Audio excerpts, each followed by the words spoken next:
Recently, there has been a lot of drama in the NFT and crypto space. So in this video, we're going to dive deep into the juicy details. I'm going to give you my personal opinion on what's going on. So let's go ahead and dive right in. The first thing we got to cover real quick before the drama is going to be what's going on in the market. So overall, things have been getting a little bit more bullish. Most people are still expecting a bull run to happen in 2024. So, you know, when things dip, that's probably a time to accumulate for many people, right? Obviously, do your own research and things like that. But let's go ahead and get into this news. Okay, so the first project we're going to talk about is going to be VALHALLA. Now, recently, there has been a lot of FUD coming from VALHALLA, and a lot of it comes from people who are whales, people who have purchased a lot of VALHALLAs, some people who don't even have a VALHALLA and they're just talking because they want engagement. So what's going on? Well, VALHALLA basically is a NFT kind of based around esports and gaming, right? But they recently kind of rebranded towards premium gaming goods. So what does that mean? Well, their first product that they're going to be putting out is going to be this Artifact 1, which is this keyboard, right? It's going to be a limited edition of 300, but why is everyone FUDing? A lot of people expected a lot from VALHALLA, and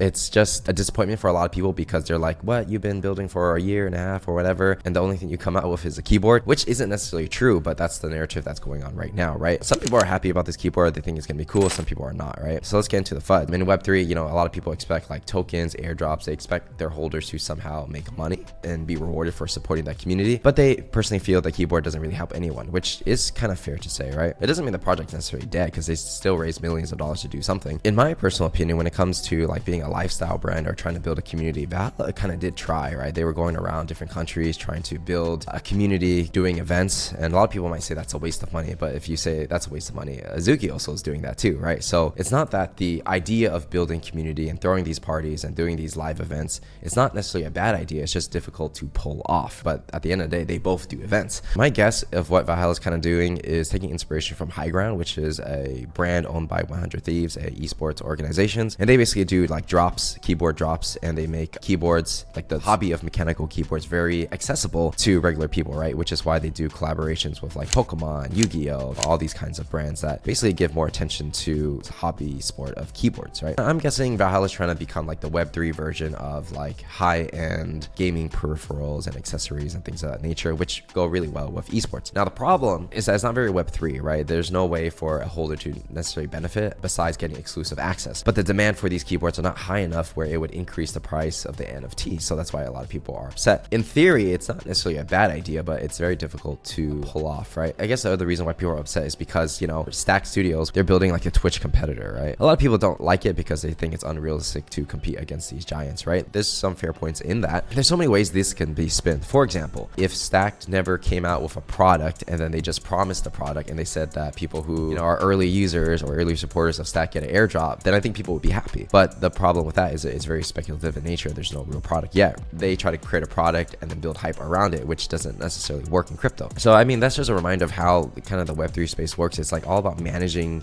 narratives. You know, someone can completely fail, but if they communicate with their audience and they're not going radio silent, even when they fail and they're trying to do all the right things, their community can still support them even though their bags are down, right? So that's just kind of like a PR lesson or learning lesson for me. It's like whatever it is that you do, if you're building in public, especially if you're docs, communicate with your holders, win or lose, fail or not fail, like at least you tried your best and you're honest about it. And I think, and this is just opinion, right? People feel that the VALHALLA team has not been the most transparent. That's where a lot of the FUD comes from, you know? There's two sides of the coin, right? You could say like if Stack is successful and they implement tokens, will VALHALLA holders get an airdrop? You know, that could completely change the narrative 180. You can get a whole set of new believers in your company. But right now there's just a lot of FUD because nobody likes the keyboard, right? Those are my thoughts on Val, but let's go ahead and move into some other projects where they're also receiving a lot of FUD. So this is another project called SkyArk. The main thing really is that they raised a lot of money. Basically, you send money and you like bid on an NFT, and they're basically going to raise around like $10 million after they do all the refunds and stuff, right? Where people are FUDing is because the SkyArk is basically using Binance Labs as like promotion, basically saying like Binance invested in us, which they did many years ago, but they made it sound like Binance is leading the round like now, right? In the new round, which Binance is not. So because of this optics of the way SkyArk presents the material, it looks very shady. And to be fair, it's not an accident, most likely, because if you're going to put someone's logo on your website, whatever, you make it really big,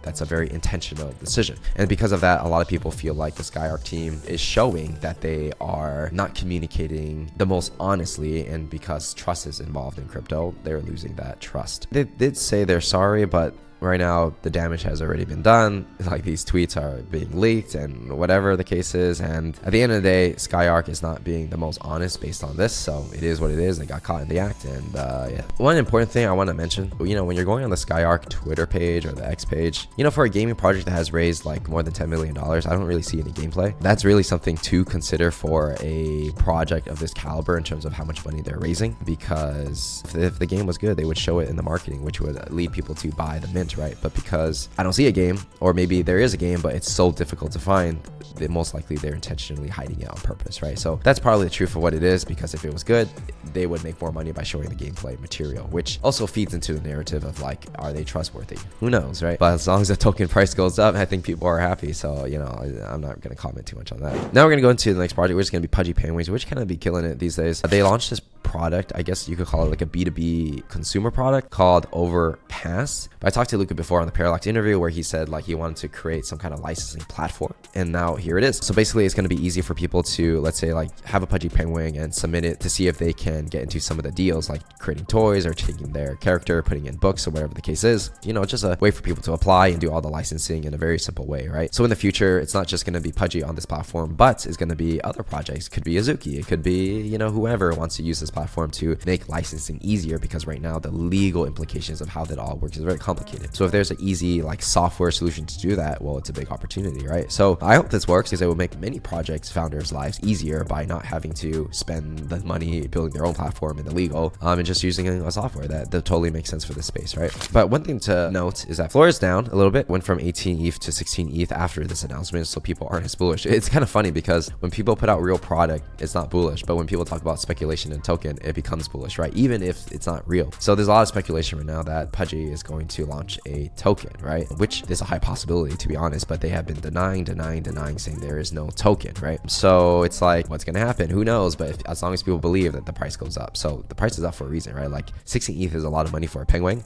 Why is that? You know, there has to be something that some people know that others don't. That's just my opinion. All right, speaking of tokens, one of the biggest companies that does a lot of tokens is going to be Animoca Brands, which is going to be launching the MOCA Foundation. So they are a launch partner of the MOCA Foundation, but I feel like it's really them, right? Like launch partner, what does that mean? Basically, it's a largest Web3 cultural economy with MOCA holders. It's not really clear exactly what this token is for, but I'm guessing Animoca invests in a lot of companies and they act as a launch pad for these companies because the VCs are involved. They probably have the same service providers involved as well, probably same legal. They can basically keep launching projects as long as they keep investing in new entrepreneurs, right? So I'm guessing this token will somehow play into that, whether it's, you know, if you hold X amount of tokens, then you get allocation to this launch that's coming up. That's probably my guess of what the utility will be, but they're not really saying on their website. And I think a lot of it comes down to speculation, because there is also a legal side of tokens of what you can say, what you cannot say. Obviously, it's not a security, so, you know, inherently this token has no value, right? So it's like there's all these things probably people have to pay attention for, but that's my personal take, right? If there's a big brand like Animoca that constantly launches new projects, what could their token be for, right? You know, that's going to tie back into MOCAverse, which is the NFT project that they have that has been helping kind of launch pad a lot of these projects and get eyeballs to it. So I think that token's just the way for them to